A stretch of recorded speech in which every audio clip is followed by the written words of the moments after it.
Great morning, fellow traders. This is Austin. It is Thursday, March 14th. It is 9:01 a.m. I'm just getting to the computers. Yesterday, late in the afternoon, I had a minor surgical procedure done on my scalp. I had some scar tissue that had formed pilar cysts or something similar, if you're familiar with those terms. And they've been around for years, and I'm about to wear a much shorter hairstyle, so it was time to have them gone. Anyway, it was an office procedure that was simple, but the discomfort last night made it difficult to sleep, and the position too. You know, you got two holes in your head, and it's tough to find a comfortable spot on a pillow with all the bandages wrapping. So anyway, I'm a little bit sleep deprived. I'm a little bit slow in my thoughts, so I have to, if I'm going to trade, and I've chosen to, I'm already long in crude oil here on a dual confirm, then I have to be careful managing myself. So that's my job today, self-management. Hopefully this trade shoots right up. It's targeting 92.70. That is the pattern objective from here, 92.72 actually, and then 92.93. So if by the grace of God they do both one or both of those, then my day is easy and the market will bail me out. If that's not the case, if they keep chopping around and I have to make complex decisions, then I have to be careful of myself. So anyway, that's part of the what I'm getting at is part of the approach here when you're using two charts. And I was asked this question numerous times by email in the past couple of days from existing team members who have watched these videos and see the posts on the blog. And these are team members who are not necessarily active in live fashion or whatever. They're very familiar with our approach, and they'll say, does it matter if both charts have to agree? You're looking at a dual chart look, and do they both have to be on bullish bias? Do they both have to be on bearish bias? And the answer is emphatically yes. That's the idea, because crude oil is so staccato and choppy at times, and quite frankly so are other markets, that if you really want to filter out most of the noise, not all but most, and be able to see most but not all of the true moves, then the double filtration is a powerful tool. And that's equally true for everything. It's equally true for Forex, for the E-minis, and otherwise. Now the challenge with the E-minis is you can use the quick strike mode to filter them, but if you're trading an 8 or a 9 point range in the S&P, there's not a lot of real moves to filter. I mean, like I said in the conversational video last night, if you want to quick strike the S&P, you can do that, but you're going to be using a 6-tick stop, and you're going to be hunting like 12-tick moves maybe once or twice a day. The difference with crude oil is it usually gives you 3-4 shots a day. Once in a while, just 1 or 2, but usually gives you 3 or 4 shots at a risk 10 cents to make 30, 40, 50 or greater. In this case here. So that's where we're at. Just getting underway. I am not trading the minis today, partly for the personal reasons I spoke of, partly because this is index and index options and futures cessation of trading today. So the expiration Thursday is always the worst session of the expiry cycle to trade. It's worse than the Friday on a consistent basis. So anyway, that's what we're doing. It's 9:05. I'm long. Hopefully it's my only trade of the day. If I can get 30 or better cents, I'm going to take it on this one. We're targeting 92.70 plus. Back in a bit. Okay, update. Let me see here. It is 9:11. Price has moved roughly 30 cents in favor. Traded and it's put in yet another wide range open bar. First 5 minutes yesterday, wide range. First 5 minutes today, wide range. Relative to the rest, it was about 35 cents. Relative to the other bars, which are not 35 cents. So anyway, that's that. And it's trading back down. My stop is trailed to +1 tick to mitigate some degree of slippage. price is just doing its usual sideways jackstraw. So there was no profit a target to be hit with this particular trade if it stops out. It's just a failed to perform trade, and we go from there. Otherwise, holding for that 92.70 plus zone that price is targeting to, which remains valid and active as long as price is moving higher.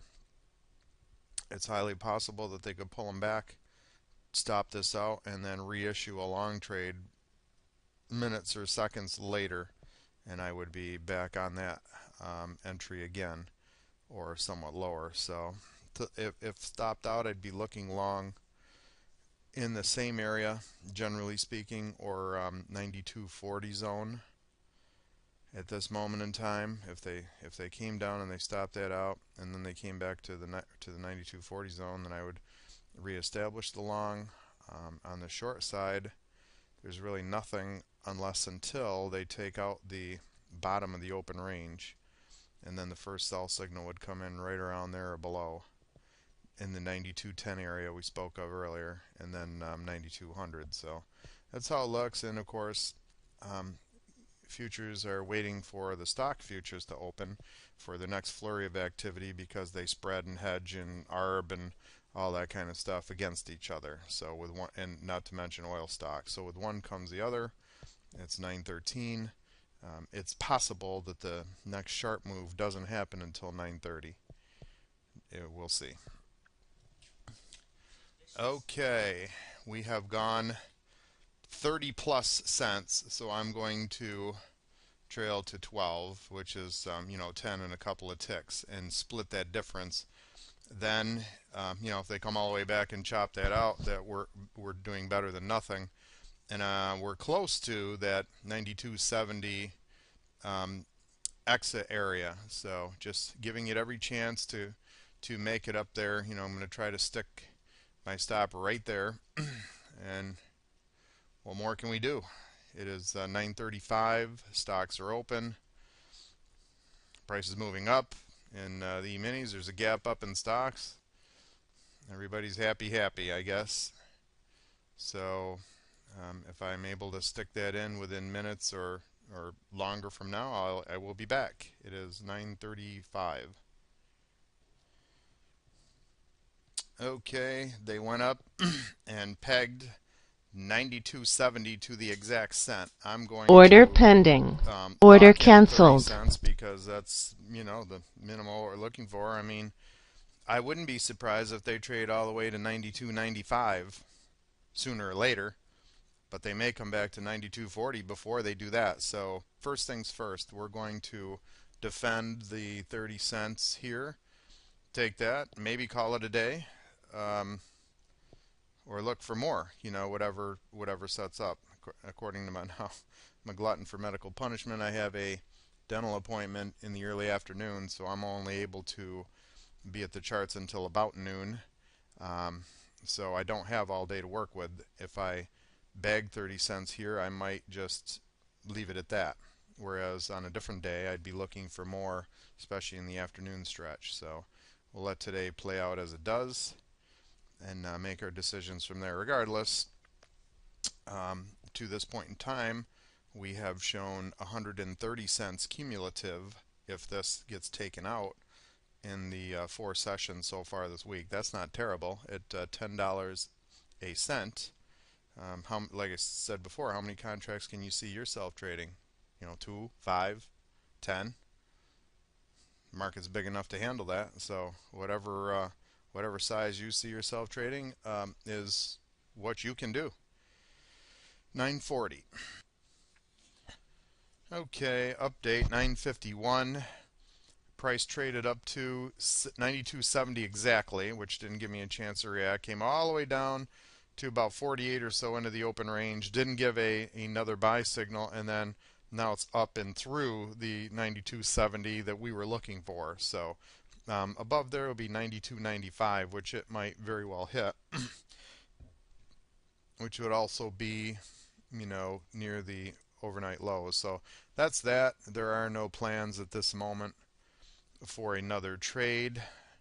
That sequence has met its first objective.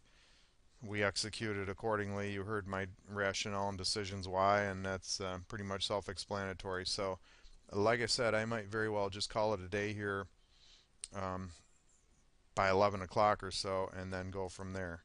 It's 9:52. Back in a bit. Okay, it is 10:04, and crude oil has hit the CM patterns price objectives we spoke of an hour ago, or however long. Um, and you could have managed your trades differently. You could have been long from the 92.30 zone, and you could have held right to here for 50 or 60 cents for different reasons than I did. I worked through here the trade management decisions I made, verbalized them ahead of time, called the price levels ahead of time, stated the price level expectations ahead of time. The market unfolded the way it did. I made my own personal trade management decisions the way I did, and that was the result. So, as I've said many, many times, there is no 100% black and white objective group fashion of trading when it comes to the management side. You know, I hope it's rather apparent by now that we know what we're doing when we talk about price action and predictions, letting the market predict where it wants to go and following along. I think in these 4 days here so far this week, and again tomorrow, we've demonstrated that over and over again. I think we've done that in prior videos of different markets, the S&P and TF and CL and NQ. So, what we do works. What we do has to be worked by you, me, and every other individual. That's the difference.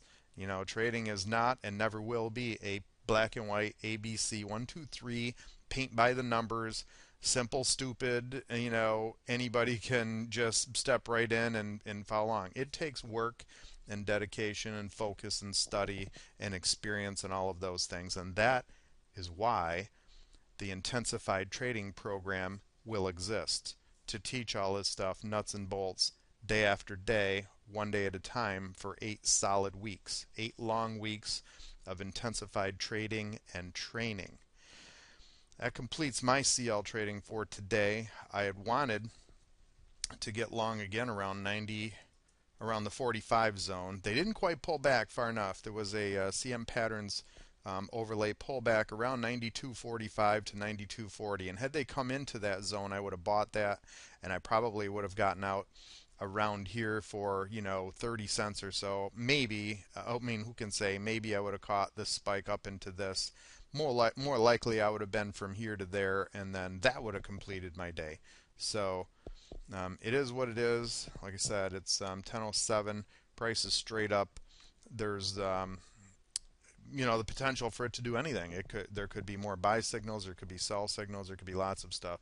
But I have to prepare myself for my day, and I don't have the energy level to sit here all day either. So that's going to wrap it for me. Monday, 20 cents. Tuesday, 30-ish cents. Wednesday, which was yesterday, 50-ish cents. Today, 30-ish cents. I think we've done fairly well. I think we've demonstrated, we know what the market wants to do based on what the market is telling us. So I hope this helps. I will see you tomorrow for our YouTube videos finale. And as always, best trading wishes.